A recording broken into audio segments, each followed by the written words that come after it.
Awesome. I think we are live. Hey, folks, we're going to get started in just a moment. We just want to make sure that you can see us and hear us okay. So if you can just let us know in the chat, that would be super duper helpful. And just so you know, if when I'm looking down, I'm looking at the chat because I have it on a different screen. So I'm still with y'all. I'm just making sure to track to what's happening in the comments section. So it looks like everything's live. Yeah, we got at least 22 folks here. So I think we are good to start. Rex, you want to kick us off? Absolutely. Thanks so much, Chris Angel. Hi, everyone. Welcome, welcome, wherever it is that you are tuning in from, and a very happy Pride to all of us. Thank you so much for being here with us as we have this discussion on queer, trans, and gender expansive joy in the workplace. I know that Chris Angel and I have been feeling pretty joyful and laughing through a lot this morning. And so I'm really excited to be here together. For those of you that don't know me, my name is Rex Wilde. I use they and them pronouns, and I'm the founder of Rex Wilde Consulting, where I work with organizations and companies on bolstering their TGX or trans and gender expansive inclusion initiatives through things like educational training as well as direct consulting. I'm very happy to be here with my friend and colleague, Chris Angel Murphy, as we move into this discussion. And so, Chris Angel, how are you doing today? I'm doing well. I love it. Oh my gosh, we're like on a podcast or a live show. I appreciate this. I'm doing well. Thanks for asking. How are you doing? I'm doing great. It's been a lot of fun over the past day. I got to chat with some folks at Spectrum yesterday on Spectrum News One, which was really fun. And then tomorrow, I'm looking forward to going to Santa Monica Pride, and I'm actually performing, and I'm doing a drag performance for the first time ever. So there's a lot of joy happening on this end of the country. Are we allowed, slash, is it appropriate to learn what your drag name is? I actually haven't come up with one yet. Oh So I no. know. So it's something that is in creation right now. But tomorrow, even if not in name, I will be there in persona. There you go. I love it. Well, that's freaking exciting. Yeah, so as Rex mentioned, my first name is Chris Angel, but my full name is Chris Angel Murphy, and my pronouns are they, them. And I'm also an LGBTQ plus speaker, trainer, and consultant. I'm also a podcaster of the podcast called Allyship is a Verb. And I recognize some of the folks here as actually having been on the podcast. So hello. Lovely to have you here. Love when the worlds collide like that.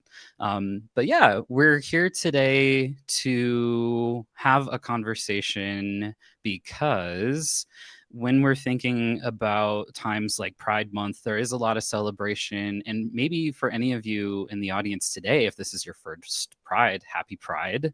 I also just want to take a moment to say there's no right or wrong way to do that. It was a message I tried to send out a lot last year just because I think that, there can be a lot of overwhelm of figuring out which events to go to or whether to not do that or maybe stay in and celebrate in a different way or so however you want to celebrate pride this year, just do it in a way that really honors you and feels good to you and also feels safe to you. I'll just say that piece.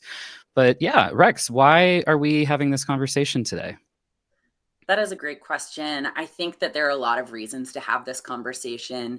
In the current political climate that we're in, right? We have over 500 anti-LGBTQ bills that have been introduced in state legislatures just this year alone. And I think that's leaving a lot of people that are either in the greater LGBTQ plus community or who are supporters of the LGBTQ plus community to ask, should we even be celebrating Pride, right? And how do we find joy in a moment like this? And I think that when we look at some folks' work around these issues, for example, Adrienne Marie Brown, I think has such an incredible perspective on what we need to see when we are in movements of justice and liberation around the LGBTQ plus community, but also marginalized communities in general. And one of the things that she talks about in the book Pleasure Activism is this idea that in order for us to create the futures that we want to see, we actually have to start by living in them now. And so if we want to see a future that encompasses and embodies queer joy, we actually have an opportunity to live that out in the best way possible now. And one of the quotes that I love is, there is no way to repress pleasure and expect liberation, satisfaction, or joy. So basically by saying, by repressing our joy, that doesn't actually lead to liberation. What leads to liberation is living in our joy in the present. And so for me, I think that's one of the really important reasons about why we're having this conversation today and why we're leaning into this understanding of what queer joy is. Absolutely. So, yeah, some of the things we wanted to talk about and start with is just what is queer joy, and then also go into what is gender euphoria. So, Rex, for you, and I know you elaborated on it a little bit, but what is queer joy? Like, how are we defining queer within this conversation, especially for folks who are maybe not part of the LGBTQ plus community and may know of some of the history of the word or term queer, and that it's historically and sometimes still to this day carries heavy negative connotation. So yeah, could you speak to that a little bit?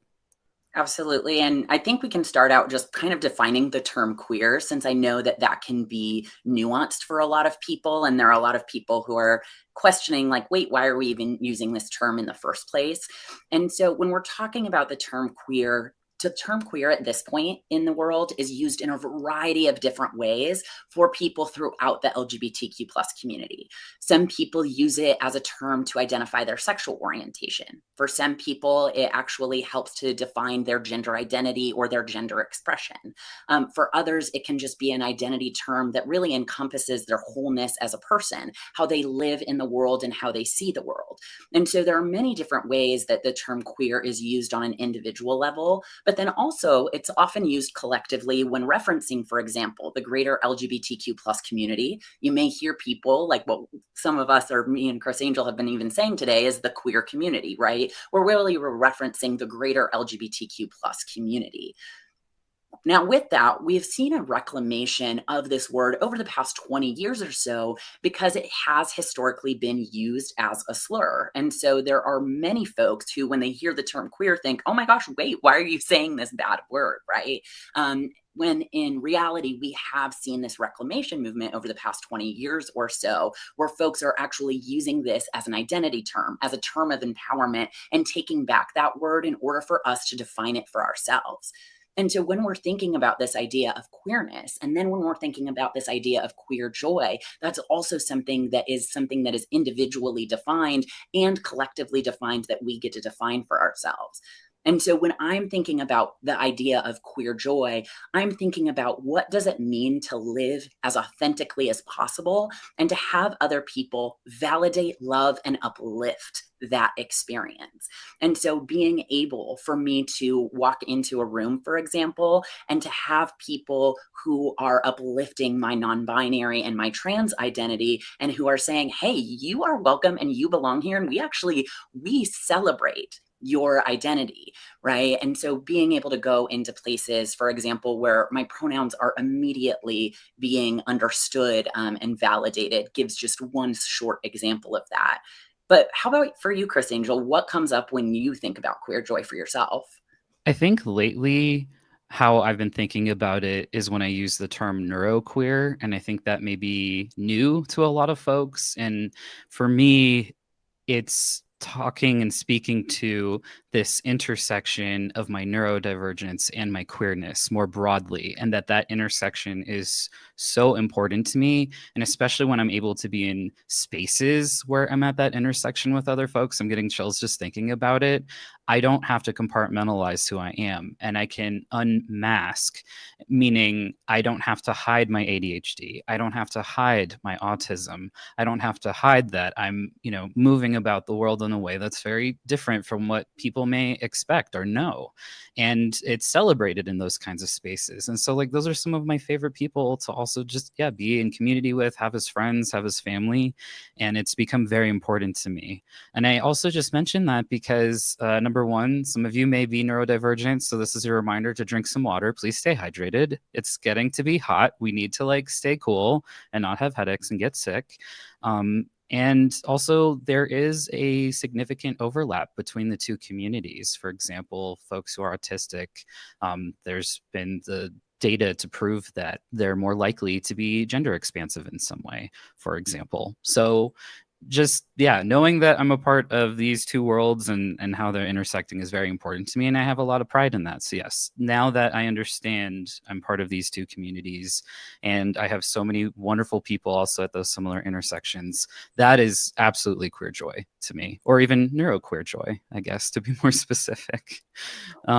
Yeah, so I think we did a good job of talking through that. What about gender euphoria, Rex? Yeah. Well, it's interesting because I was just about to say, I feel like when I'm hearing you talking about being neuroqueer, I'm also hearing this idea of gender euphoria coming out of like being able to define that term for yourself. And I'm hearing the euphoria that comes from being able to use this identity term and know that when those intersections are something that is validated, that is, acknowledged, that sounds like it's bringing a level of gender euphoria to you.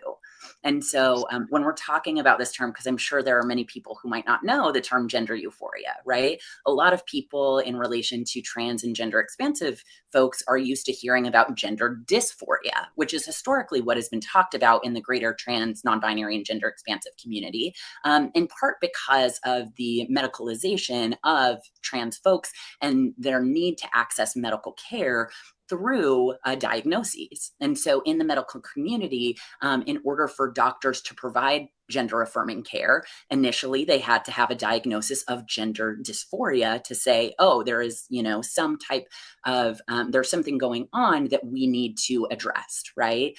And so while that came from the medical community, the reality is it's kind of rippled into how people tend to see trans, non-binary, and gender expansive folks, which is, oh, you must have gender dysphoria. You must think there's something wrong with you, right? You must think there's something wrong with your body. You must want to change something. And it's interesting because for me and of myself, I never had this experience where I was looking at my body and thinking that something was wrong with it as a trans person and as a non-binary person. However, once I started shifting my gender expression and wearing clothes that, felt more authentic for me, I did start experiencing what is gender euphoria, which is then when I looked at myself, I just experienced so much elation, so much, many experiences of, oh my God, this is right. Like, this is just who I am. And so when we're talking about gender euphoria, we're talking about the experience of increased happiness, validation, and joy that comes from being able to express yourself in an authentic way with regard to your gender. Yeah, and I would say a way that's come up for me is, I mean, I've only more recently discovered that I'm ADHD and autistic, and I'm still learning about what that means for me. And what's actually really helped a lot is, you know, for most of my life, I've really struggled to find the language to explain my experience. And so sometimes people gave me that language with or without consent. So starting in my childhood, being labeled a tomboy, and I proudly was so, because I was like, oh, okay, if this is who I am and it allows me to mess with the, gender a little bit, then great. If I have the freedom to be who I am in this label and this everyone's like looking at me and saying this is good, then cool. Except that, by the time I got to middle school, people were like, oh, that's not cute. You're still doing that. We were hoping you'd grow out of it. Right. And then I was like, wait, we were celebrating this before. What changed all of a sudden in middle school? And I got really confused about that. So it would take some time for me to figure out gender stuff, and I'm still figuring it out. However, present day, I use the term non-binary to describe my experience, and for me, it just gives me that freedom to show up how I want. However, what's been important is figuring out that I'm autistic and ADHD can also come with a bunch of sensory needs. And now I can much better explain my experience, because when I've made decisions talking about medical care, like Rex was just speaking through, when I look back, every decision I've made and continue to make is through my sensory experiences. So when I think about gender euphoria, yeah, it's also a really great gender affirming haircut or beard trim. And it's also the clothing I wear. Like I chose this shirt because the fabric is so soft, like it gives me a good sensory experience. I'm thinking, I imagine many of us here right now together have had a shirt or article of clothing on that had like a tag on it, right? And it's just like attacking your neck basically. And you're like, what did I do to deserve this? Right? Like, I don't like that. That's a bad sensory experience, right? So, like, now that there's so much clothing that's like tagless, things like that, all of that is important because that's part of my gender expression. And so, like, understanding that my autism and my ADHD are heavily influencing how I want to move around the world, how I want to be experienced by people, has just been everything, because now I feel like I have the full picture finally. And I'm also finding that in talking about it more and more, other folks who happen to also be trans or non binary or gender expansive in some way are feeling similarly, especially if they're also neurodivergent. So I just love that it's easier versus saying, I'm not trying to be a man, I'm not trying to be a woman, but I'm also not trying to be androgynous. I'm just trying to be me. Yeah, it's just easier to talk about it in that way. Yeah. Um, yeah. I love that, and I love hearing that, and I think that there are a lot of folks who don't realize the nuances that exist around our own personal experiences of gender euphoria. And the last thing I want to say about gender euphoria too is this isn't something that is specific to trans, non-binary, and gender expansive folks, right? Like non-trans folks experience gender euphoria as well. It's part of the human experience of when we are able to express ourselves in our own gender expression that feels authentic and feels good for us, we can then experience that joy, right? When you put on a great outfit that just makes you feel so you and so seen. And I think that's something that most everyone could relate to.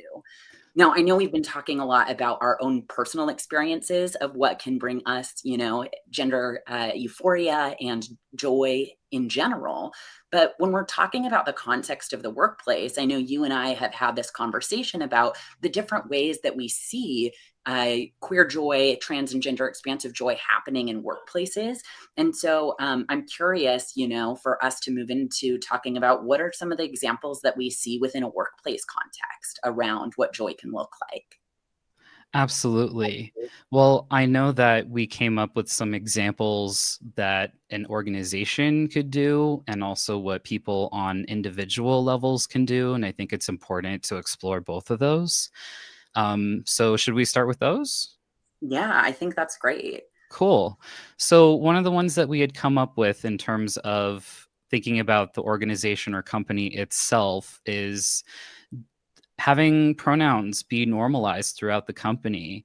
And what we mean by that is not just when folks are there and working there, but even thinking about doing like hiring and like the onboarding process, so that folks know what are pronouns, what is the importance of that, where all should they exist and be shown within the company, normalizing sharing that, so that they're not just happening when we're introducing ourselves to new people, but maybe also on a semi-regular basis, that we're taking the time to remind folks, and by the way, my pronouns are they them, and having it in the email signatures. There's lots of different places where they can exist quickly, so that folks can, for example, let's say, Rex and I work at the same place. I'm a newer employee. I don't know what Rex's pronouns are. I can go look first and see, especially if we're using software like Slack or something like that, where they have fields where you can put pronouns. Cool. And then when I'm interacting with Rex, I can make sure I'm honoring them, or if I'm talking about them, because maybe Rex is on my team. So that's one way. You want to share another one? Yeah, absolutely. And I think like when we're talking about this in the greater context, right, of like, what are we even talking about when we're saying, queer, trans, and gender expansive joy in the workplace?